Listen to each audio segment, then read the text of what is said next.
Listen up, Spartans. Your mission is to go acquire the best high-tech gear that you can, and there's one place that you can obtain all that, and that's Razer headquarters. Check out their line of amazing wireless products, headsets, mice, keyboards, and all the gear a Spartan needs to win on the battlegrounds. You can pick up your gear at multiplayerpodcast.com/Razer. Make sure you enter code multiplayer to get that sweet free gift to go along with it. Now on to Halo Infinite.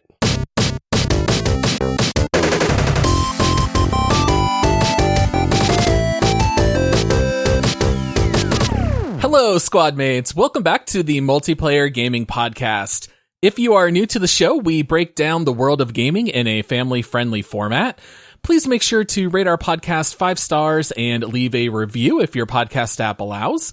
Also, if you'd like to help support the show and get exclusive access to 2 extra quick take episodes every week, you can subscribe in Apple Podcasts or on Patreon by visiting multiplayersquad.com. I'd like to think it's well worth a couple of bucks every month to get the extra episodes, and it really does mean a lot to us here. I am your host, Paul, and then joining me, he's as happy as a Spartan in mud because Christmas came early this year. It's Master Josh. I was apparently a very, very good Spartan this year, Paul, because I got the best early Christmas present. This was a good one. And the funny thing is, we did even mention this a little bit on our last episode, saying that there were some rumors Halo Infinite might be coming out a little early. And so for those of you who've been listening to our show for a while, you know that we do a deep dive episode every other week. And normally we would be due for a bonus round episode. But Josh, I mean, Halo Infinite just came out. How do we not jump right into Halo? We do jump right into Halo, Paul. As soon as the news came out, we started playing instantly. All of our friends were excited. We started playing this, and then you and I were like, dude, I know we're scheduled for a bonus round, but we can't not talk about Halo Infinite as soon as possible. Yeah, we really just had to jump at the chance. And we've just been waiting for a new Halo game for so much time. We were, so excited to jump into this one. All right, now before we deep dive Halo Infinite here, we do have a little bit of housekeeping. We do want to say thank you to 3 of our favorite supporters. They have been supporting us on Patreon for a little while now at the epic level. So we want to say thank you so much to Red Letter, Michael the Butler, and Yoda. We got to do it every time, right? I know I can't do a Yoda, but it doesn't matter. I'm still gonna do it every time. It was not bad. Yeah, so we want to say thank you so much to them, along with all of our other supporters and everyone who just listens to the show. We really do appreciate it. And then, Josh, I think you've got a review or two to read for the show here. I do. We've got to make up for a little bit of lost time. And so I've got 2 more reviews from users, man. We've had some new ones rolling in. If you have not left us a review yet, please do that. You can do that on Apple Podcasts. That's really where reviews are most important. If you don't have an Apple phone, borrow your friends. It's very easy. They're automatically loaded with podcast app. You can just go in there, search for Multiplayer Gaming Podcast, and then write us up a review, and there's a good chance we're going to read it on the show. But I've got 2 really good ones here. The first one is from Flaming Muffin Toilets. Okay. It's a great name, and it's titled Love the Podcast. And it says, "You guys make my day. I listened to your podcast on the way home from school, and you've gotten me into playing more games than I can count. Keep up the great work." Oh, thank you, Flaming Muffin Toilets. By the way, is that just one of those names where you just come up with 3 random words and just mash them together? No way. That's been his gamer handle for ages, I'm sure. Oh, dude, I love stories about crazy gamer handles. Our friend Andrew, back in the day, hated Brett Favre. I don't think I've told this story on the podcast. Maybe I have, but he hated the Brett Favre love so much because Favre just threw so many interceptions and everything. He made his Xbox name Die Favre Die. And then later on down the road, at some point, he had to call like Microsoft customer support because he got billed for like Xbox Live and he had to like cancel it. And they asked him, "What is your Xbox Live handle?" And he's like, Die Favre Die. That's where I'd make it sound different. Like it'd be like Defev Refiv. DA Farv Right. DA. Yeah. All right. And then what's the other review? So then this other one comes in from Samsalot, and it's titled "Love, Love, Love This Podcast." So they outdid Flaming Muffin Toilets there for the title, but. All right, and this one says, these guys are so relatable. I happen to be the Todd in my friend group, so I really miss his interactions, but Paul and Josh's banter is very lovable. I especially appreciate the family-friendly nature. It's great to hear more than just the one adjective to describe everything. Keep it up, guys. Can't believe it, but they actually made me subscribe just to hear Paul describe not playing Wolfenstein and still somehow think it was worth it. P.S. Destiny 2 is so overrated. I don't know why Josh loves it so much. Yeah, Josh, you have just been behind Destiny 2 since day one. I don't know when you're going to give it up. A huge proponent of Destiny 2. It's my secret love in gaming, right next to Fortnite. Oh, well, thank you so much, Samsalot. I like that kind of hits on a couple of long-running jokes, right? Your love of Destiny 2, me talking about Wolfenstein. Oh, man. But I we love really do when appreciate all listeners the reviews. just know the show, man. That really makes me happy. And I'm so sorry that you're the Todd of your group. You know, I mean, every group's got to have one, but we all need a Todd, man. Yeah. All right. Well, I think that's all that we have by way of housekeeping. Oh, actually, I guess I should say one thing. Normally, we record at night when my children are in bed. However, right now, my 4-year-old is running around the house screaming like a banshee with her friends. So it's possible you might hear some of this in the background. I won't know until I edit the podcast. So if you do hear some kids having fun, we'll just, we'll just have to deal with it. It's not the worst problem in the world. They're used to my dogs barking at this point, Paul. Between my daughter Anna, your dog Atlas, we've got it covered.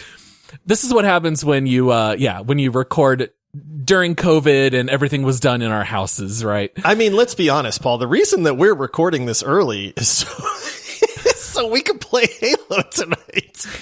It really is. It might be 4 p.m. in the afternoon when we are supposed to be doing our day jobs, and just don't tell our bosses.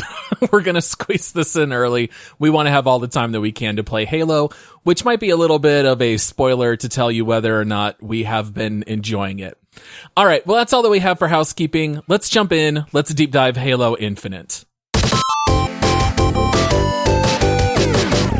All right, Josh, I've got a description here on Halo Infinite from Wikipedia. Halo Infinite is a first-person shooter game developed by 343 Industries and published by Xbox Game Studios. The sixth main entry in the Halo series, it continues the story of the Master Chief following Halo 5 Guardians from 2015. Unlike previous installments in the series, the multiplayer portion of the game is free to play. I think that's the big news about this one. This is the first one that's free to play. So all of you out there who are listening to the show, download it. Give it a try. Even if you think your PC can't run it, or if you are on a laptop, at least give it a try. Totally free. That's something that needs to be reiterated, because there is a lot of people that think that it is only free because they're beta testing it, or, or stress testing or something like that. The Halo multiplayer in its entirety is free and will remain free to play. And that is huge, because Halo's never done that before. And so if you're out there thinking like, oh, it's just a limited time period because it's a beta or something like that, no, it is free to play, and it's going to stay that way. Now, obviously they have some monetization things going on there, but this is a huge change for Halo to release this aspect and say, hey, here you go. This is just, here you go, people. We want you to enjoy this game. Yeah, it's just dropped out here for everybody. All right, now before we specifically talk about the Infinite entry in the series, let's just talk a little bit about our history with Halo. If you are a very long-term listener of the show, we did record an episode on Halo Reach well over a year ago, and so I know that we talked a little bit about it back then, but I thought it would be fun to revisit a little bit. Have you always been a fan of the Halo series? What are some of your favorite Halo memories as you kind of reflect back? Dude, for me, the initial Halo was the reason that I bought an Xbox. I remember being so hyped that they had this game called Halo Combat Evolved. I remember seeing the gameplay trailers for it and just thinking, this is the most amazing looking game in the world. Yes, I'm buying an Xbox to be able to play this. It lived up to all of the hype. Like, this was back in the day when games could actually live up to the hype sometimes. It's rare now. I don't know why that is. You know, like, there's this push to get games out, right? Like, oh, we've got to announce it, we've got to hype it, and then we've got to release it, even if it's a buggy mess. And they didn't used to do that back in the day. So, well, it's because you couldn't download patches. Well, this is even like pre-internet days for you and me, going back to our early days of gaming. Paul. You you had to release a finished product, and nowadays it's like, oh, we'll fix it in post. Yeah. Just get it out there. Yeah, it's true. So when Halo came out, I remember being blown away that the campaign was epic. And then there was the multiplayer aspect, and people multiplayer wasn't as big of a thing, especially in first-person shooters back then. I mean, there was a few, but I mean, it was PC. There wasn't really that many on console. I mean, I guess you had like GoldenEye and stuff. GoldenEye, but yeah. Perfect I mean, art. It's not like they didn't exist, but I feel like Halo really launched that into like the mainstream with the LAN parties and stuff like that people were doing. There was nothing more fun than getting together with a bunch of buddies and just having a Halo night, you know, or something like that. So I was instantly hooked. In all honesty, like, I've played Halo, Halo 2, Halo 3. I played Halo 4. I don't think I ever played Halo 5, to be honest with you. Like, as much as I love Halo, I've not been this like mega fanboy about the Halo series. I think it's phenomenal, and it's been like game changing in that aspect, but I was just never like, I have to play every single one of them. And so I don't think I actually ever played Halo 5. There's a few of the weird ones, ODST. I don't think I ever played that, you know, so like, I'm very familiar with the series, but I don't pretend to be like a Halo expert on every Halo game that's ever released. Yeah, I have somewhat of a similar story. I definitely played Halo 1, and it is also the reason why I bought an Xbox. So my very first console was a Nintendo 64, and then when the Xboxes came out, I did not have any interest in it initially, but then as the word of mouth grew about Halo, I had to get my hands on one. So this came out in 2001, which could not have been a better year in the history of Paul. This is when I was 16 years old, turning 17. I was a junior in high school. So this means that I was working and, but had all the time in the world as just a teenager. And so I played Halo every day for hours and hours on end. And I think the one thing that maybe people don't quite understand anymore, since we've had so few Halo games over the last 10 years, is just the overall cultural impact. I mean, I don't know about you, Josh. Every person I knew played Halo. Everybody I knew loved it. It was not even difficult to get a group of 8 people and hook up your 2 Xboxes through a network switch, and you would play and do custom matches 4v4. I mean, you could even end up with more than 8 people. I remember on a couple of occasions, we would have 10, 11, 12 people at once. I mean, everybody loved Halo. It literally took over the world. I kind of feel like Halo and the Xbox are like synonymous. I don't know if the Xbox would have really been successful if it wasn't for Halo. I agree with you 100%, because like I said, the entire reason that I purchased an Xbox initially, and let's be honest, when Xbox came out, they were not cheap. You know, no. This was like you saved up, or you begged your parents, or you worked all summer long to be able to afford this thing. Like, you really planned ahead for this, and you did that because you wanted to play Halo. Like, yes, they were going to have other games, you know, like, you own the console once you buy it, but Halo was legitimately the reason that you bought an Xbox at the time. I mean, I know it was that way for me, and you're right that there is, I think what sets it apart was exactly what you said. There was a cultural impact. You know, like, we talk about the glory days of playing like GoldenEye with buddies. Well, Halo was that next iteration of that. You know, it was the more modern version of that. I still have many, many memories of sitting on my buddy's couch playing Halo with, 6 to 8 different people or something like that, switching up teams, trying to balance them out, an insane kill streak, and everybody's cheering. Like, oh, you don't want that one friend on your team because he's terrible. you know, like talking trash to your buddies, teabagging them, you know, that kind of stuff. It was just, it was not only that the game was so groundbreaking at the time, but what it brought to the social aspect and like the cultural aspect of gaming at that time frame is hard to quantify. Yeah, it's very hard to think about a game taking over the way Halo did at the time. I remember this kind of starting the mantra at the time, which was if you wanted to play great multiplayer games, you bought an Xbox or an Xbox 360. And if you wanted to play the great single player exclusive titles, you would go with PlayStation. And in my circles, it was just a lot of Xbox because everyone wanted to play the Halo games. I played the heck out of Halo 1 and 2. I went through a very brief period of playing a lot of Halo 3, and then that was the last one for me for quite some time until Todd made us play Halo Reach in the Master Chief Collection, which we famously hated. It's why people thought we hated Halo for the last year and a half, and we just kept saying, no, we need a brand new Halo. I feel like we have been waiting for this day since we started the podcast. We finally have new Halo content.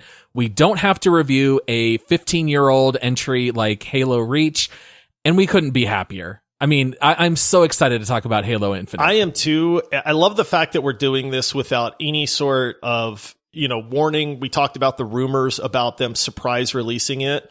This is how you treat gamers. You know, like honestly, it's, you know, we reference like Apex. It came out of nowhere. It took the world by storm. You know, here's Halo Infinite multiplayer, free to play, completely polished, well done game. They just drop it to the world and they say, here you go. Look what we got for you. You know, we hope you enjoy it. And that's a huge risk. If you think about the development that goes into something like that. Now, I know that they're going to release the campaign, and the campaign's a $60 game, right? Like, I know I'll be playing the campaign because Halo campaigns are great, but you know, you could in theory say we're losing money because people are just going to be happy with this and now they're not going to buy the campaign. So, you know, there's some like risk involved there, although I think this is going to pay off in spades. If the multiplayer experience is any indication, I think it's a very, very smart decision. Yeah. Now, let's talk a little bit about the development of Halo Infinite, because I feel like this is the first game that's come out that we have just really been talking about since day one. And Infinite has a famously long and troubled history of development. I went back and just found our old Twig episodes where we talked about Halo Infinite, and it is nothing but you and me saying, I am so worried about this game. I can't wait to play it, but I am so worried. We poked so much fun at updates about volumetric lighting, like as if that was supposed to get us in a tizzy over this game. I mean, we dunked on every piece of news about development because it was disastrous. Like, I went back, and in a 1 year period, Josh, during the time that we were running our podcast, okay, here are some things that happened. From August 2019 to August 2020, here are a couple of highlights. Creative director Tim Longo quits 343. Ouch. And they name Mary Olson as the new lead. Less than 2 months later, Mary Olson leaves 343. Oh, okay, that's so not good. we were running through game directors left and right. In July of 2020, we got an 8-minute demo that you might remember, Josh, which really highlighted the grappling hook. Oh, we trolled that demo so hard, Paul. So, I remember all of this stuff, man. It's funny because I was really hoping that you would bring this up because Halo Infinite did not look good when they first showed it to the world. Like, I mean, you've had a ton of Halo fans. The reason they dropped this is it's the 20th anniversary of Halo. So 20 years ago, my kids were not alive back then. Yeah. You know what I mean? So it's like you have all these people that are now adults. You know, that if you were playing Halo back in your childhood, you're an adult now approaching probably your late 20s, early Middle 30s, you know, like somewhere around there at this point. And it's like, you better not mess this up. That's kind of the thing, is everybody was saying is you cannot screw up Halo if you've gone this long without releasing one. And they showed off the gameplay and everybody went, that's not good.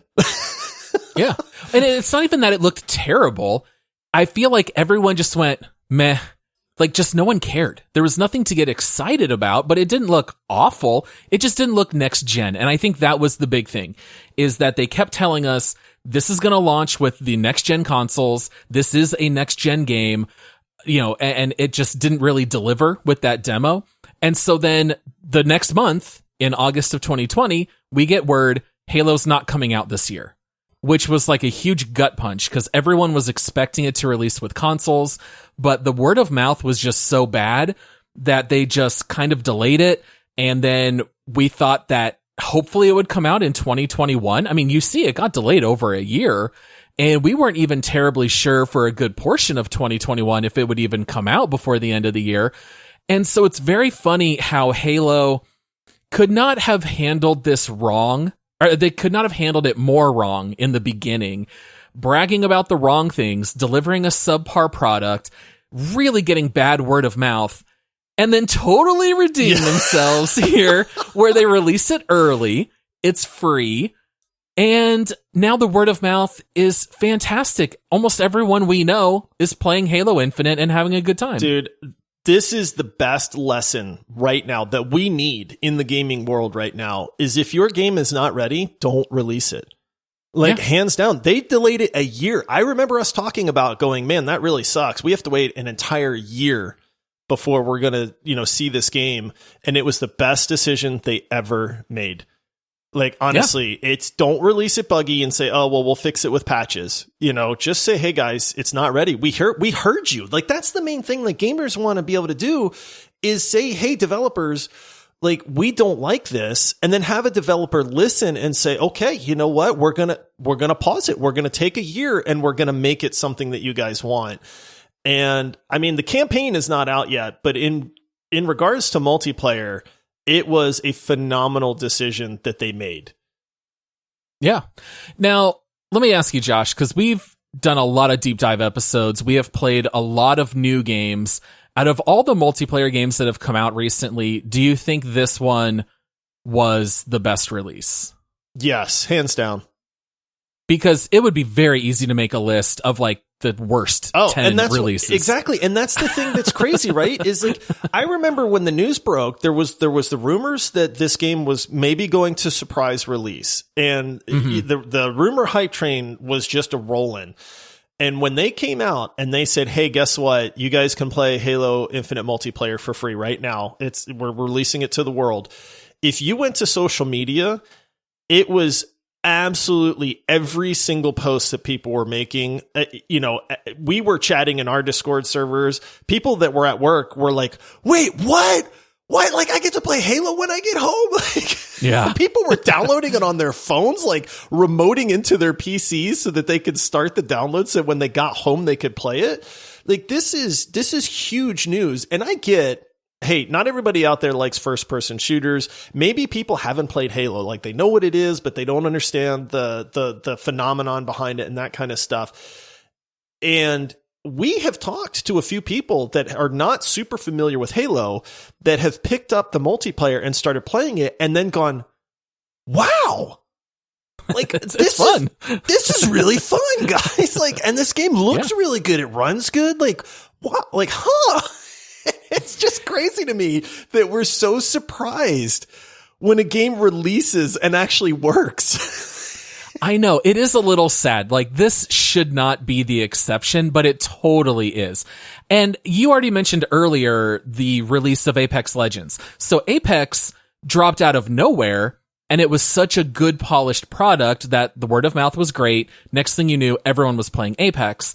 Now, Halo, however, I don't remember a game at this level releasing early like this. No. And that's such a great marketing move. It could not be anything better than to beat Battlefield 2042 to the punch, to come out and be free, to come out early. Everyone is so excited about that you just got, I don't know, $5 billion of free marketing. Like, I don't know a better way to release a game than to just give it to people early and have it be free. You can't do this better. It's not something that happens very often. And it's one of those things that's goofy, right? Because we get impatient. I don't want to wait to play this game. And you hear about games going gold, right? Like, hey, the game's done. We're putting it on CDs or whatever. The code is solid. We're good to go. We're just waiting at this point. And it's like, dude, if it's ready to play, let me play it. Like, why do I have to wait 3 more weeks? Like, you said it's gold. Yeah. Like, why? Just let me play the game. And it's like, it's such an easy thing to do, to look at it and say, hey, you know what? This game's ready. Like, sure, we're going to have some patches and we're going to need to tweak things, but it's ready to go. And then I could just see some guy going like, well, why don't we let people play it? And then somebody else going like, yeah, I guess we could. It's just like, I love you, man. Whoever decided that, thank you. Yeah, they really managed expectations well by pushing the release date out enough that they could not only fix it, but then release it early.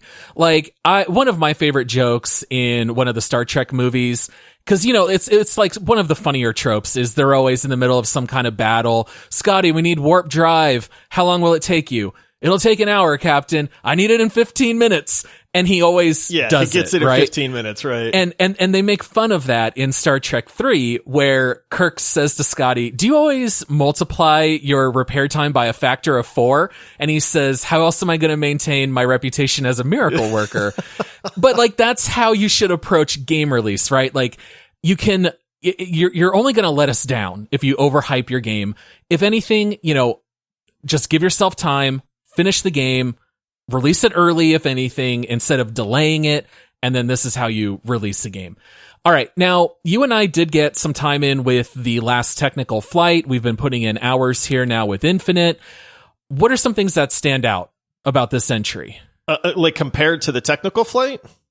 Well, just like in general, compared to like any other multiplayer shooter right now. Like, are you enjoying Infinite? What do you like about it? It is so well done right now that like everything is just super polished. There are a few complaints that people with high-end rigs are not getting, like the performance like they feel like they should be getting out of it. Like there's people that are saying like, hey, I have a top of the line like $3,000 PC and I'm not pulling like 140 frames per second. And it's like I have a pretty good PC. I have a really good graphics card. I play at 4K. And I'm pulling about 73 to 75 frames per second with almost everything maxed out. And like, that's plenty fine, man. Like, I get the, hey, and my monitor is 120 hertz monitor. Do I want to play at 120 frames a second? Yes, I do. Can I tell the difference between 75 and 120? No. Probably not. No. I'm telling you right now, as nice as it is to see 120 up there, it's like, I can't tell the difference, man. And so like the game plays super, super well. It's well polished. I don't think I've encountered any bugs in the actual gameplay. Now there's been a few bugs in the menus where it's like, hey, somebody joined your fire team and I can't see them yet, or it starts a match and then it dumps you out of a match and stuff like that. But from a bug standpoint, I've not encountered anything that I've noticed, at least. It's not like we're getting stuck in the ground or falling through and dying, right, or exactly. anything like that. And I'll tell you what, the one comment that I hear from so many people is the sound design in this game is absolutely top notch. Like everybody that hops in there says, dude, the guns sound so good. Like the grenades, like everything is just amazing with how this sounds and feels. The gunplay in this game is absolutely incredible. Like there's a plethora of guns and some of them, I still don't even know what they do. And I don't like using them because it's like, I don't know what that thing kind of bounces across the ground, then explodes, but it's not a grenade. Heat wave. Right. Heat yes, wave. Exactly. Like what does this thing do? Yeah. And so there's some of that like figuring out going on still, but everything just looks great. It feels great. It's smooth. There's been some complaints. So, like, if you're an old school Halo fan, like one of the big complaints is melee feels different, right? Like back in the day, because you can finish people off with melee really easy. Old Halo, you would kind of get this lunge when you would melee, and you got used to that and the range. And I can't tell you how many times I probably look like an absolute idiot trying to melee somebody, and then my guy just whiffs because I'm too far back. You know what I mean? I've done that so many times. Right, exactly. And so they fixed like the melee range on this a little bit, and that takes some getting used to. And of course, people will complain about anything. So it's like, well, there's people, melee doesn't feel right and stuff like that. And it's like, dude, come on. Like, cut them some slack. But what about you? Is there anything that's standing out to you? Yeah, I mean, they delivered exactly what I have been asking for. I feel a little bit like a broken record, but I have said 100 times, give me good old Halo, just made modern, with modern mechanics and modern graphics, and that's all I'm asking. And that's exactly what they gave us, right? I mean, Halo Infinite has all of the same bones that we've had over the last 20 years.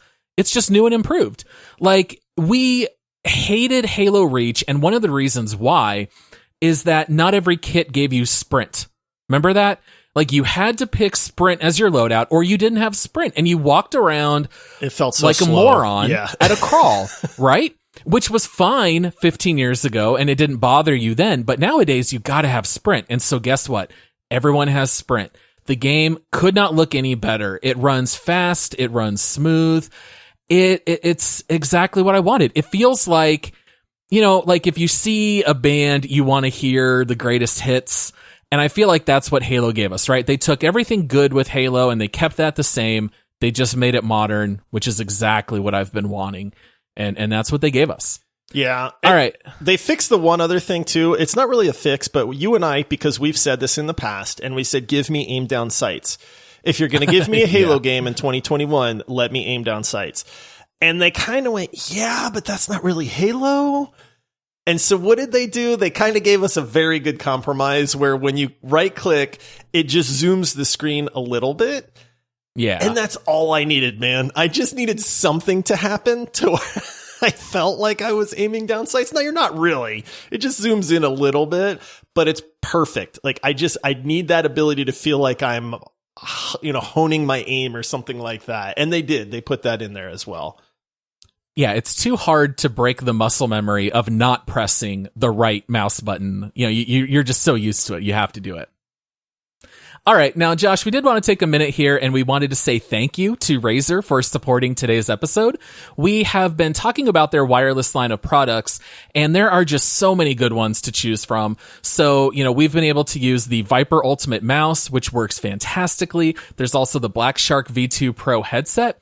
You know, we know that you guys out there are gamers just like us. We know that you want to be able to use good accessories, especially now that Halo Infinite is out. You're going to be wanting to use the best gear. And so this is the best way to do it is, you know, go to Razer.com, or if you want to take a link directly from our website, you go to multiplayerpodcast.com/Razer and then add whatever you want into your shopping cart and use promo code multiplayer and they will give you a free gift as a thank you along with whatever you order. Now, their wireless tech is 3 times faster than anything else on the market. So not only are you getting good quality gear at a decent price, you're not going to be suffering from any lag. It's not going to hurt your gaming performance whatsoever.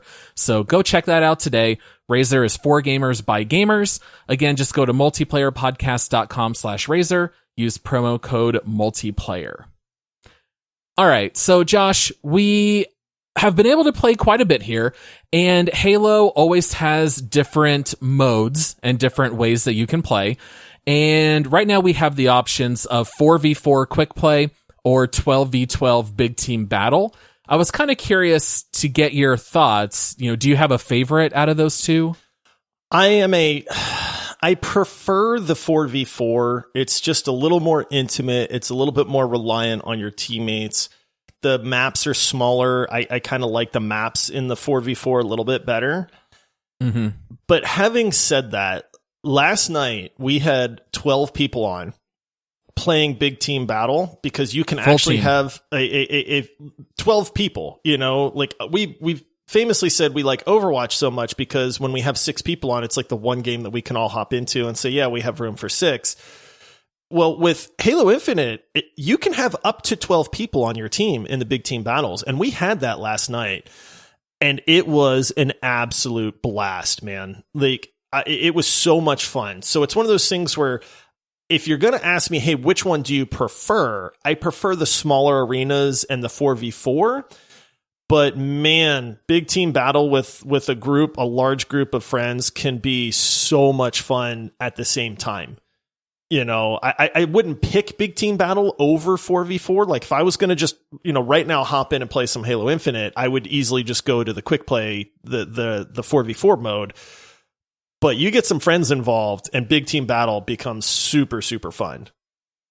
Yeah, I'm 100% with you on that. I definitely prefer the 4v4.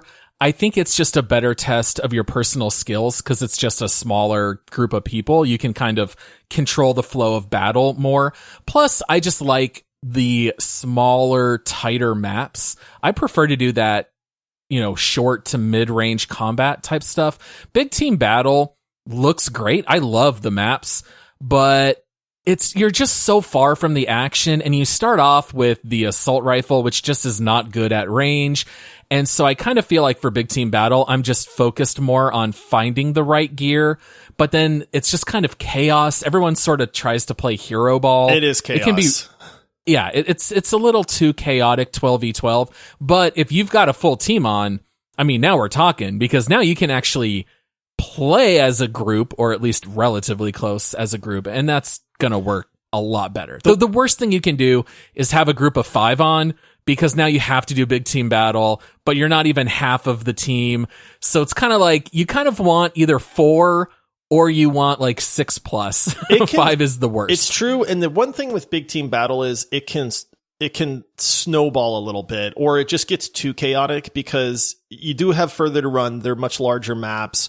If people aren't working together, it really just kind of falls apart. The one caveat to that is that I absolutely love the vehicles, and you don't get vehicles in the small arenas. Like last night, I was having so much fun. I mean, I was giggling like a kid at Christmas morning, man, because I was hopping in the back of a Warthog as the gunner, and some of our friends were driving me around, and it was hilarious because it was like, okay, James, like I got 3 kills with the other guy. Like, let's see how many I can get with you driving me. And then it just became this like competition, and I was counting off kills and stuff like that. And you don't get the vehicles in the smaller maps. And that's part of Halo, like the Warthog, the Wasp, the Banshees, the Scorpion tank, like all that stuff, I think is part of like the Halo DNA. And so I like having that mixed in. But at the same time, it can just be less fun, because if the other team's good and you're just, you spend 30 seconds trying to run to get back into the battle and then you just die instantly, like that's not as much fun. Whereas in 4v4, you're respawning. It's like you're right back in the action right away. Your teammates can carry you a little bit more and stuff like that. So there's that trade-off there. So honestly, like I think both modes together work very, very well. But yeah, I'm going to play 4v4 if given just the hey, you have to play one mode for the rest of your life. Which one's it going to be? Yeah. And this is getting a little nitpicky, but for me, it really just comes down to the default weapon being the assault rifle. On 4v4, you can just run with that if you want. I mean, you're going to do better if you grab, other weapons that are going to fit the map and your team better. But on big team battle, it just seems like you have to find a gun, and sometimes you're just kind of stuck waiting. But that's getting pretty nitpicky. All right. So after you choose whether you want to do 4v4 or 12v12, you have a whole bunch of modes that you can choose from. We've got things like Capture the Flag, Stronghold, Oddball, Slayer, Total Control, Stockpile. Are there any in that list that you particularly like or dislike? Give me Slayer all day, every day, man. Slayer is hands down my favorite mode out of all of them. Like, I just want to shoot people. I just, it's all about getting the kills. It's about not dying. It's a race to see who can kill the other team the fastest. So for me, and I mean, so let's be honest, Slayer is like the core mode for Halo, right? Like they've branched out with a lot of other modes, and some of them are a lot of fun, but every time I see Slayer pop up, I am just like, oh yeah, Slayer. Yes, I definitely perk up the most at Slayer. Although I will say I've really grown to enjoy Stockpile, because there is nothing funnier than fighting around all these power cells, and then everyone's just grabbing them and chucking them as high and as far as they can in the air, and then shooting their gun while walking backward, and then you grab it again and you throw it again. I've really grown to like Stockpile a lot. That's kind of the dark horse one for me. Dude, me too. I didn't like, maybe this mode existed in Halo 5, or I don't know if it's brand new for Infinite. I'll be honest with you. I've never played this mode before, but when it came up, I remember going like, what is this? And somebody had played it before, like, oh yeah, you got to grab batteries or something and bring them back to your base. And I'm like, okay, well that's weird. I've never played this mode. And then it's like you said, it almost reminds me of like dodgeball where both teams have to run into the middle to try to grab the balls. And so it's this like mad chaotic dash. And then people are just, obviously you're getting beamed with the ball right away. And that's what this mode is. But it's so fun to sit there and like you said, like try to get these batteries back to your base. Like I love trying to infiltrate the other base because you can steal the batteries out of their base. Yeah, as they got to hook up 5. Yeah, and so this mode, I'm with you, man. This is like the dark horse mode that I'm legit really enjoying, man. Yeah, I'm 100% with you on that. I would say at this point, capture the flag. Oh, I don't like capture the flag. It's always my least favorite. That's what I wrote in my notes. I wrote in my notes, Slayer will always be my favorite. Yep. Capture the flag will always be my least favorite. Yes, even Oddball. Like there's some people that just really hate Oddball. Oddball is fine to me. I think it's fun. It changes the play style because anywhere on the map can be like the hot point, I guess. Capture the flag. I feel like it's a tug of war that is so close that it just winds up being boring and it looks like nothing's happening. Do you know what I mean? Like it's like you'll get those 0-0 matches. Yeah, exactly. And it's like, what are we doing? Kills don't really matter. I mean, they do, but they don't. It's so hard to get the other team. Like we played one the other day where the other team just played defense. Like they'd never even tried to get our flag, but because their whole team was playing defense, like we couldn't really ever get to their flag. And I was just like, dude, this kind of sucks, man. Like I'd never been a fan of capture the flag. It's just deeply flawed. And I feel like Stockpile is like capture the flag, except there's 20 flags. So if you do go off on your own a little bit, you can still do something. There's nothing worse than playing capture the flag, hitting the tab button to look at the scoreboard, and you see the one dude who's got 22 kills, 0 captures, 0 returns, and he's got the most points. Meanwhile, here's me down in the bottom third, but I've got 2 returns and 1 capture, and I've got 6 kills because I'm actually playing the mode. And it's like, dude, you just need to go queue for Slayer. Clearly, that's what you want to play. So I think that's also part of the problem is you end up with people who don't seem to really understand. It's the same with Overwatch. How many times did you have fighting nowhere near the point? Overwatch, where it's like, dude, what are you realize there is a goal. Like there is an objective here. Yeah, exactly. All right. So what about the gadgets? What do you think about them here in Infinite? I'll be honest, like they're okay. I've gotten all of them and I have them. I almost forget to use them is the problem. Like the firefights are so like tight and on point that it's very rare that I think about dropping down the little portable shield or I will say the repulsor is super cool when it works. Like you can get this thing that deflecting repulses grenades and rockets and stuff like that. I saw a super cool highlight video yesterday where a guy threw a grenade up in the air, like his own grenade, and then repulsed it so it went flying across the map because you can throw it like really, really far that way. And it skipped across a ledge and then doinked on top of an enemy's head. The guy had no clue. He was like, this is the greatest highlight I've ever seen. And I was just laughing. So the repulsor is kind of neat. Everybody made such a huge deal about the grappling hook. Every time I have used the grappling hook, I get killed. I was going to say the grapple hook is my favorite. It's a lot of fun. It is. You can cross the map fast. You can, with the grapple hook. You can get up to ledges and stuff like that. Like, don't get me wrong. I'm not trying to trash the grapple hook, but I tend to grapple people. Just for the fun of it. But then it's like, okay, well, here I am flying directly in a straight line at you. And if you move in a straight line in a game like Halo, guess what? You're going to die. And it's like every single time I just die before I get to the guy or something like that. I almost had an amazing play last night where I had a gravity hammer and I grapple hooked into a group of guys. And I was like, this is going to be the best highlight ever. And then I died before I got there. So you did a Reaper ult. No! Yes. Oh, man. Yeah, I will say there's only one gadget that I wish was not in the game, and it's active camo. Because really? I like the active camo. I hate being in big team battle. Someone pops out of stealth and just melees me in the back of the head. To me, it just feels like, okay, like that's a cheap There's play. No counterplay to it. Yeah, he did not outplay me. I have 0 chance to counter it. So that's the only one that I just wish was not in the game whatsoever. It's fun if you have it yourself, sure. I don't like the dash. The dash feels so useless to me, dude. That was literally my next question was going to be, am I missing something with the thruster? Like, what good does it do?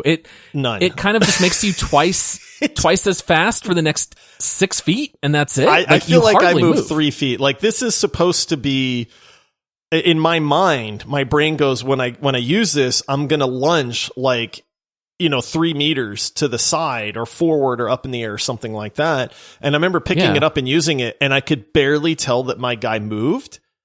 You should call it hop. Yeah, it really should just be That's like, all it yes, is. exactly. And so I hate it. I don't know how to use it properly, or it's just that meh kind of thing where they threw it in there. The one thing I'll say is it is a little bit better if you are jumping. So you can kind of use it like in the air. It feels a little bit stronger. Maybe that's in my brain. I don't know. But that piece of gear feels completely useless to me. I should be able to hold it down and use it like a jetpack. Like that would be really cool, or just accentuate it more. Like make it to where I can dash to the side further than I am, because right now it's not anything of any importance whatsoever.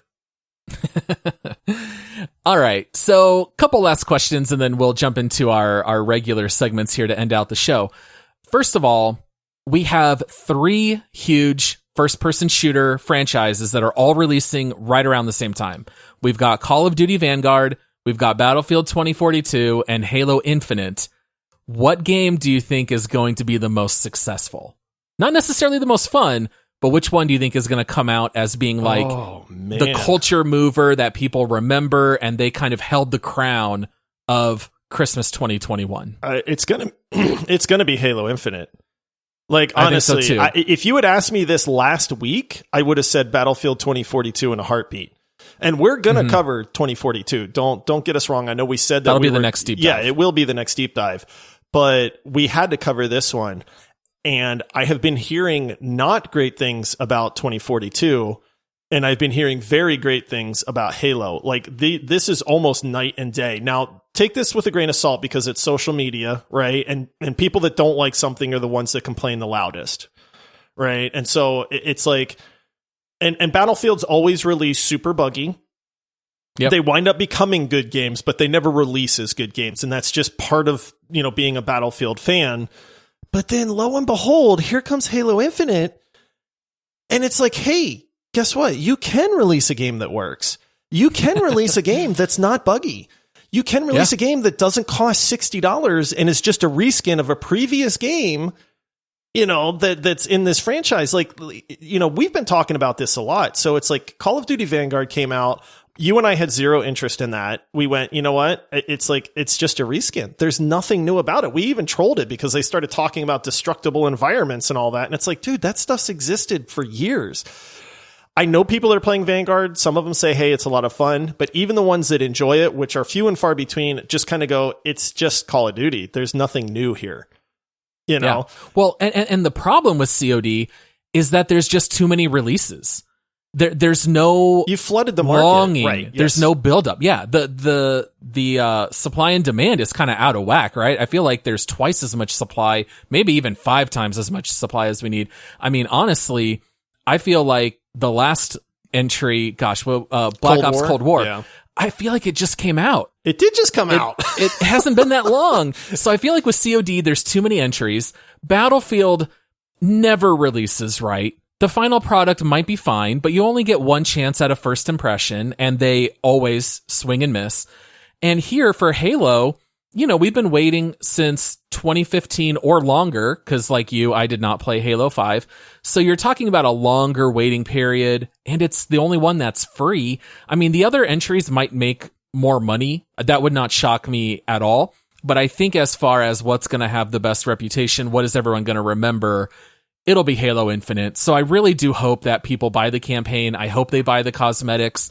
This is the kind of game you want to reward for releasing well and recognizing what the people need and giving it to us. So I really do hope that it's really successful. Yeah, I'm with you on that. I mean, they've done everything right, from delaying the game, which I know upset a lot of people, but that's a good trend. We've got to start. We've got to start encouraging that as gamers to say, hey, if it's not ready, don't put it out there. Like, yes, we don't like waiting, but we get it. Releasing a game that is really just technically sound. everything works. The game is fun. Like, there's nothing that's distracting in that aspect. And, you know, I'm going to get into a few reviews here, and you can't please everybody. Like, I'm looking through these Steam reviews, and there's people that are complaining, going, this doesn't feel like Halo to me.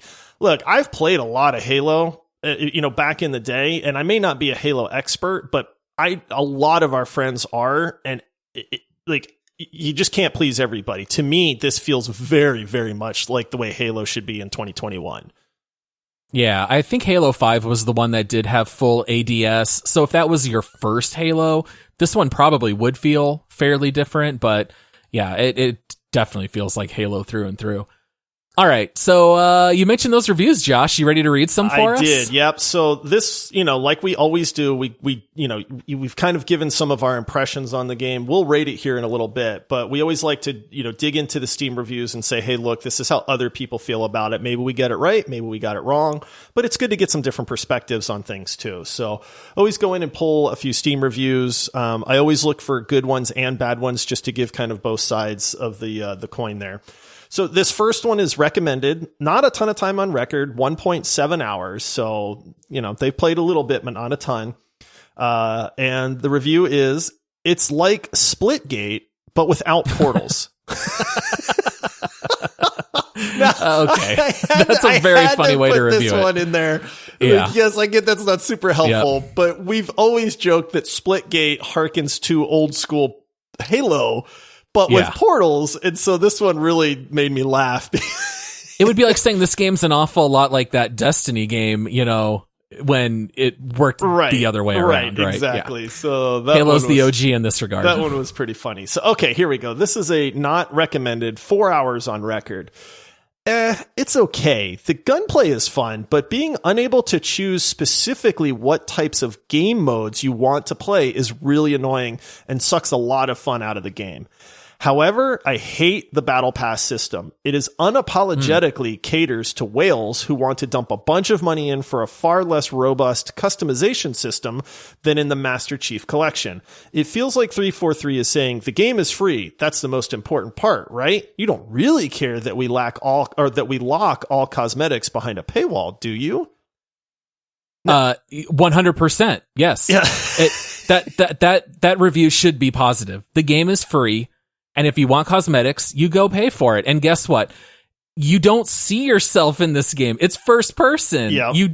You see yourself for 1 second when they do the intro, when you see the name of everyone on your team, and then you jump into the action where all you see is your crosshair. I cannot imagine complaining that your biggest beef is that you level too slow with the battle pass. I mean, and that's true, right? It is true. I've played hours and hours and hours of Halo Infinite, and I'm level 2.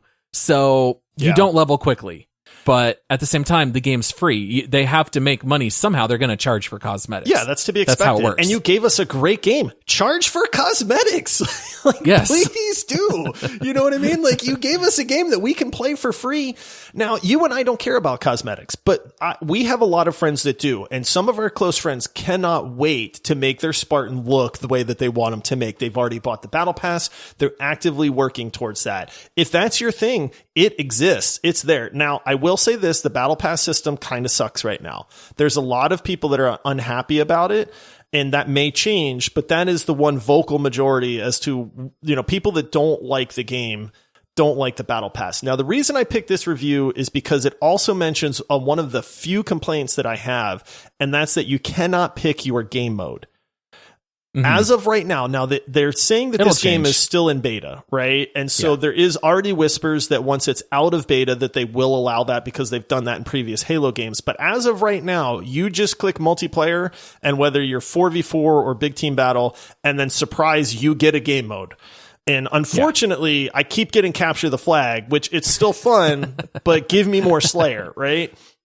So it's like, you can't do that right now. That does bug some people. I get it. I'm with you, but it's still fun either way. You know, so they'll add it. I'm sure in the future we're going to vote on maps. They're going to let you choose the modes.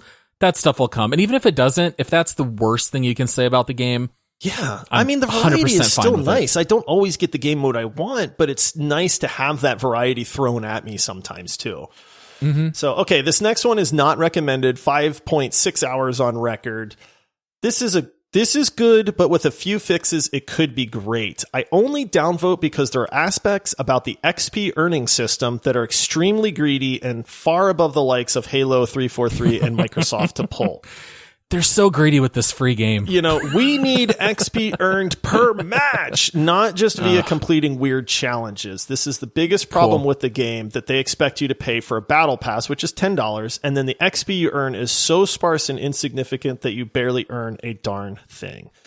Get out of town. It's now, to clarify for the people that may not know and saying, why are people complaining about this? Because you pay $10 for the battle pass. Now, the battle pass never goes away. So there is not this fear of missing out thing where season 2 is going to roll around, and if you didn't finish season 1, you're out of luck, right? There's a lot of battle passes that work that way. What they have done is just said, look, if you buy the pass, you can try to work on it anytime you want. If it's season 10 and you want to go back to season 1 and work on that season 1 battle pass, you can. It never expires. Now, the problem that people are running into is the only way to really get XP in this game is to complete challenges. Now, that challenge might be, hey, kill a Spartan with a needler, or plant the flag and capture the flag, or save an ally from a long distance away. Like, there's just these weird random challenges. That's the way that you earn XP. Playing the game and killing people earns you very, very minimal XP. Like you said, I think you're level 2. And, you know, it's like you're not going to level up that way. You know how many challenges I've done intentionally? 0, probably. 0. Yeah. I just don't pay attention to it. Exactly. I just don't care. And just so, play the game. Have fun. Exactly. And that's the thing. But people want to play the game and then get XP for just playing. I get it. I mean, this is one of those things where it's like, we're going to kind of artificially slow down progression on this battle pass. Like, I understand the frustration there, but it's such a minor, minimal thing. And I'll tell you this, because this is the last negative review. Overwhelmingly, the negative reviews all focused on the battle pass, and people that are just saying, hey, I don't like the battle pass. I want to earn more XP for playing the game. Like, I get it. That is an argument that people are making, but it's like, dude, the game is free. You don't have to, like, you get a piece of armor, like you get a shoulder plate, you know? And it's like, I know you and I are different. We don't care about that stuff. And I know for some people it is very important. We have good friends that, like I said, they're focusing on that stuff. And so I try to be like conscious of it, but at the same time, it's like, you got a free game, man. Like, who cares? Well, I would even understand it more if the complaint was about the final cosmetics, right? Because we've played other games like Splitgate where the cosmetics are not really anything worth seeking after. And so we're literally arguing about the rate that you earn XP. I mean, look, there are going to be people who play Halo Infinite for 5,000 hours. Yeah. And you want to be able to give them something to work toward also. And if you could earn all of these cosmetics within 20 hours, then what are you left? You know, I see it as like a long-term perk that is really just considered a bonus. It's not a central part of the game. So I don't know, those criticisms are rough. They are, because gamers are so used to just chewing through content that if you see something, like you're hearing this with Battlefield 2042, right? Where there's like, oh, well, I got to play, 50 hours to unlock these attachments. And it's like, but you can still play the game without them, but I got to grind. And it's like, but then don't worry about the attachment. Well, I want the attachment. Well, if you want it, then earn it. You know what I mean? Like, it's like, so it's just one of those things. You can't make everybody happy. So, all right, last review here. This one is recommended, 5.4 hours on record. I think a lot of the reviews on here are very nitpicky, which isn't surprising in the gaming community. Played the game for an hour and a half and had a lot of fun, way more so than I did on Battlefield 2042 over the weekend. Gameplay is solid, fast, frantic, and competitive. The guns feel great. Haven't used them all. The Bulldog shotgun felt a bit flimsy, but the rest I did manage to get my hands on were awesome. I've forgotten how satisfying landing headshots with a sniper rifle is in Halo. Good variety of game modes with different team sizes. Had a lot of fun playing big team total control, which ended up being way more chaotic than other game modes in the best way possible. One minor note on the Bulldog. Did you know that it fires full auto? No, it does not. I learned that literally 10 minutes before we recorded. Clicking like so loud. I don't know what it is with a shotgun, but I had like extra hard click my mouse button. Click, click, click, click. Yeah, it fires full auto. So once I learned that, I was like, oh, I'm going to have to actually maybe play around, because I picked up the Bulldog a few times during the technical flight and it was so weak. I haven't picked it up since. Yeah. But I was like, oh, it's full auto. So some of these weapons, I think, work a little differently, and you might not know, like plasma pistols reduce shield and then they suck on HP. Right. So there is a little bit of a learning curve with some of these guns. Yeah, that's for sure. And some of them do feel a little different than what people are used to. You know, like oddball, it used to be that if you had the oddball, which is a skull, if you meleeed somebody with it, it was an insta-kill. And so they've changed that to now it's 2 hits to kill people. And of course, there's old school Halo guys that are like, well, this ain't oddball, then this mode sucks. Unplayable. I can't one-shot people with the skull. And it's just like, come on, man. Like, give them a break. All right, Paul. So that's the community reviews. We've kind of hinted at our thoughts on it, but now we've got to try to guess what the overall rating for Halo Infinite multiplayer is as of this recording. On a scale of 1 to 100, we use the Steam scale on this. What do you think? Well, you won the last time, so I think you get to go first. Okay. I think that there is an awful lot to enjoy about this. I know that it's still fairly new. We don't have 1,000 hours in this. Obviously, opinions can change, but we've got a pretty decent bit of playtime. We have played all of the modes, all of the maps. You know, we've used all the weapons and the vehicles and stuff like that. I think people are really going to like it. If you kind of listen to the general vibe on this, it's very positive. So I went fairly high. It's still in its infancy, so I guess 92%. Okay. See, my gut reaction is to think that almost everyone who's playing it is enjoying it. The thing that makes me nervous is that since it is free, you get so many more people willing to try it who wouldn't necessarily go out of their way to play Halo, but it's free. I'll check it out. Oh, it's not for me. I'll leave a negative review and move on. I'm still going to take the over. Okay. Initially I was thinking 95, but if you're going to say 92, I'm going to say 93. And I'm going to say it's 93 or above. Okay. The actual, and this breaks my heart a little bit, the actual is 72%.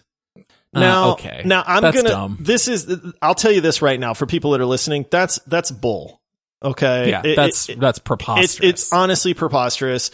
There's no way that this game ranks at a 72%. I was chatting with you before recording saying, dude, these negative reviews are terrible. I can't tell you how many of them had 0.1 hours on record and were just things like, this isn't Halo. It doesn't feel like Halo. Gunplay is garbage. That kind of stuff. And it's like, that's literally the opposite of what this game is right now. And then the rest of the negative reviews were all about the battle pass takes me too long to earn XP. Like nobody, like it was very, very rare. I couldn't find hardly any of them where people were like, hey, I tried it. It's just weird. Like the time to kill is definitely a lot longer. It does take a long time to kill somebody in Halo because you got to get their shields down. It's just a different pacing than what people were used to with like Call of Duty. And I think that throws some people off. But then it's like, you can't review bomb a game just because it's not something you're used to at the same time. You know what I mean? That's such a minor issue. You can't say it has to be the absolute perfect custom-made Halo to my taste, and then I'll give you a positive, and anything short of that is a negative review. That's kind of wild. It is. I think you and I are spot on with that 90, the low to mid 90s range on this. It'll end up there, I think it will too, to be honest with you. One negative review, just to give you an idea, said, I can't believe they released multiplayer before the campaign. And they gave it a negative, and I'm like, they're giving it to you for free. It's like, yeah, but I don't want it for free. I'm still loving the guy who called them greedy. Oh, yes. The game's literally free. And you're calling them greedy over the battle pass. All right, Paul. Well, that means I win again. Is that my third in a row? Dude, you and I, we're streakers. We go on Paul. streaks. Yeah. So not that kind of streaker, but Yeah, family friendly. Yeah. We're going through the quad down into the gymnasium. Oh, man. All right. Well, I guess it's time for this next segment's intro, huh? Yeah. Let's hit that music. Hey, Cortana. I know I lost you, but I'm trying to find you. And that's all I got to say about that. Boo. I know. I told you I'm not prepared for these, Paul. Oh, man. I suck at this. It's a wonder you landed a wife. Yeah, it's really true. But, thankfully. All right. Well, this is where we do make, love, marry, or murder. This is how Paul and I are going to rank the game on our scale of, make love. Hey, we think that, this is a super fun game for maybe a short period of time. Marry is, I can see playing this game for a long, long time. It's just the cream of the crop. It's going to be enjoyable to a lot of people. Murder is, ooh, this really wasn't that fun, or maybe it's super overpriced for what you get. Stay away, caution, whatever you want to go with on that one. This one's easy for me, Paul. I don't know if it's easy for you. I know it's easy. I know it's in its infancy right now, but this game has given me everything that I want from Halo multiplayer. And honestly, it's crazy to say, but I think it's better than what I was hoping it would be. And that is about as high of a praise as you and I can give for a Halo game coming out. Because all those people are like, why do you guys hate Halo? Like, we just hate the Master Chief Collection. Like, it was like it's too old. Yeah, it played like a 20-year-old game. For me, this is an easy marry. I can see playing this game with friends a year from now, 2 years from now. I had so much fun playing last night with a 12-man team that legitimately my wife and kids, when I got up today, said, Daddy, you sound like you were having a lot of fun last night. And I just went, I did. Yeah. And so it's hands down for the multiplayer aspect. It's a marry. Easy marry. Yeah. Easy marry. Absolutely. Josh and I give it 2 thumbs up.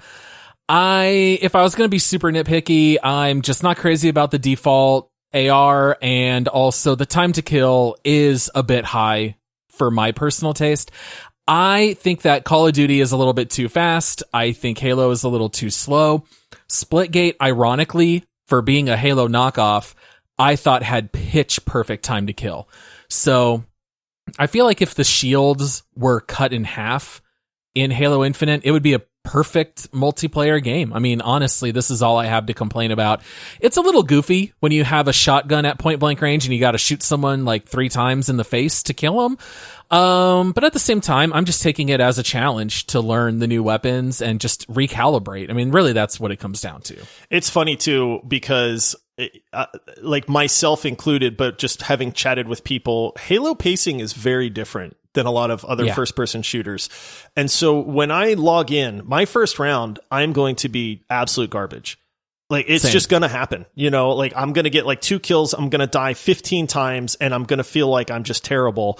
And then I play another round, and by the 3rd round, I'm starting to like pop off and really kind of get that pacing down. But it definitely is a very jarring transition if you are used to games like Battlefield and Overwatch and Call of Duty and things like that, where you can kill people pretty quickly, because Halo is just vastly different in that regard.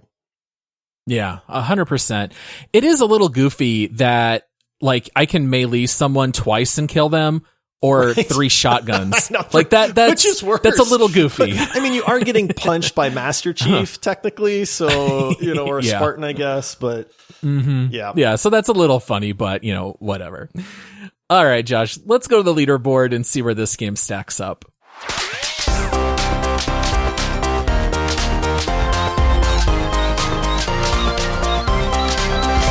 All right, so those of you who are not familiar with the leaderboard, every time we do a deep dive, Josh and I will decide where it belongs on the leaderboard. It's basically a list of what games do we like the most up at the top and the least at the bottom. It is very subjective to our personal tastes. We also consider things like price and how much bang for your buck do you get from it. So, for example, touching base in a couple of spots on the leaderboard, we've got Rocket League at 3, Satisfactory at 6, Call of Duty Warzone at 10, Splitgate at 14, Forgotten City at 17, Tribes of Midgard at 20, and then we go all the way down to 60 games that we have done a deep dive on. Josh, I would have to imagine this is going to be in our top 20, so I don't think I really need to list any other games lower than that. What's your gut shot of where you might want to put this? Now, I'm going to place this caveat because we are human and we do suffer from recency bias. And so occasionally we will go through and we'll audit the leaderboard to say, hey, look, we were in love with this game while we were playing it, but here it is 3 months later. And in hindsight, maybe it's ranked a little too high or something like that. I am fully in the recency bias zone right now. Right now. It's the shiny new toy. It's the shiny new toy. It could not have come at a better time. I love the fact that it was free. I love the surprise drop. I'm loving literally just about everything about this. For me, I would easily put this above Call of Duty Warzone, which is going to put it in the top 10 for me. I know I have more playtime than you do, so maybe I'm just coming off a really fun night last night. But for me, I think I'd rather play this than Warzone any day. Yeah, I do think it should be in the top 10. I don't think it belongs in our top 4. I think those games are still very well set. 4. Yeah. Overwatch, Apex, Rocket League, Rust. I think that's a killer Mount Rushmore on the leaderboard. I am not too sure. I kind of feel like putting it above Warzone and Divinity and Outriders is fine. I feel Outriders was my thing, and I didn't want to shoot for the moon because it's like Outriders was a ton of fun, but it was a buggy mess. Like that game could have been absolutely incredible, but the technical aspects kind of ruined it a little bit. Outriders has the higher ceiling. Yes. When Outriders was cooking and working good, there was no funner experience than that. I would say my favorite gaming moments of the last year were in Outriders, but it was just running around with cast iron boots that were just holding it to the ground because of all the other problems. So yeah, I kind of think maybe between Satisfactory and Outriders, I think putting it somewhere really close to number 7 is kind of what I'm thinking. I would put it at 7, to be honest with you. Like Outriders, funny enough, I know we're going super long here, but they just announced an expansion and a free DLC to Outriders. And I was like, ooh, I started looking into it, and the people were like, yeah, but it's still really buggy. And then I kind of went, dang it, man. Yeah, I think we will see a lot more from Outriders in the future. I mean, it was just such a success. Yeah. Okay, so you're okay keeping it below Satisfactory? Because that for me was like, you could kind of talk me either way, but they're both so freaking good. I would say this may change when the campaign releases and we can judge Infinite as a whole, because if the campaign comes in and knocks it out of the park, oh boy, because there's going to be co-op campaign. Now that's not going to release on December 8th. They've even said, hey, it's coming a little bit later because we got to make sure we get it right. But if you take Halo Infinite multiplayer and you combine that with a really, really good campaign, I could see this moving up even further on the leaderboard. But as a multiplayer experience with friends, it's hard to beat what Halo Infinite is offering right now. And so I think 7 is perfect. Again, trying to be cognizant of people that maybe don't like first-person shooters, that would love games like Satisfactory and Valheim and stuff like that. I think 7's a really good landing spot for it. Yeah, I agree. And I'll tell you one of the reasons why, at least for me. Valheim and Satisfactory are just more like 3-dimensional games. There's more to do. Halo ultimately comes down to clicking on heads. Yes, there is strategy in how you're going to do that, but ultimately that's the extent of it. With Valheim and Satisfactory, there's exploration. There is the aspect of building bases and things of that nature. The Halo campaign, I know, is going to be more open world, more exploration. It'll bring some of that. So I would say for now, let's lock it in at 7, and then maybe in the future, it might end up cracking that top 5. Yeah, it might. All right. We'll lock it in. So, man, what a great time this year, man. We get to play Halo. We just got to play The Cave. We get to play Battlefield starting in a couple of days because we did not shell out $100 for the fancy pre-order. There's just so much around the corner. Are you a little worried that this is going to sour us on Battlefield a little bit? It already has. I already hear us. I already hear us saying, oh, no. Man, if we didn't play Halo, maybe Battlefield would have just seemed better, but we just got this fantastic game in Halo that's free. Why would I pay $60 for Battlefield? If I didn't do this podcast, I wouldn't have. I can kind of already hear us making those arguments. I want to love Battlefield. I'm telling you right now, but I've been thinking about this where it's like, this Halo is so good, man. And if any of the complaints about Battlefield are true, like, is it going to sour me on that a little bit more than I normally would be? Like you said, if you would have asked us a month ago, what are you going to put money on being the better game and the better release? It would have been no question Battlefield. But now that we've seen Halo, I mean, granted, it took them 6 years to make, but they did it. Yeah, they did it. And kudos to them because they did it well. Yeah, well done. I was very nervous about this. So it really just shows, you know, you and I are willing to give any game a try. And if it's good, you know, we're not going to stick to our guns out of pride and say, you know, it's a great game. So I hope all of you out there are able to check it out and try it. And, you know, come join our Discord server. It's free. There's a link in the episode description. You can come game with us. I missed out on the 12-person group last night. I've played with groups of 7 and 8. That's the most I've played with so far, but it's such a blast. You know, come join us. You can come game with us. And, I think you'll find a good group of people on there as well. It's crossplay. Xbox and PC can play together as well. So if you're like, oh, well, I don't have a PC and I know you guys play it, guess what? It's crossplay. We were playing with Xbox guys last night. Well, for you Battlefield fans out there, that will be the next deep dive in 2 weeks, I believe is when that one will release. And we will come out with a bonus round episode next Monday. We just really needed to get Halo out there because I know so many people want to talk about it. So just as a reminder, leave a review for the podcast, rate us 5 stars, subscribe in Apple Podcasts, subscribe on Patreon through multiplayersquad.com. Come hit us up on social media at multiplayerpod. And I think that's it. So I hope you're all having a great time gaming and having a good holiday season. We'll see you guys on Thursday. All right. See you, everybody.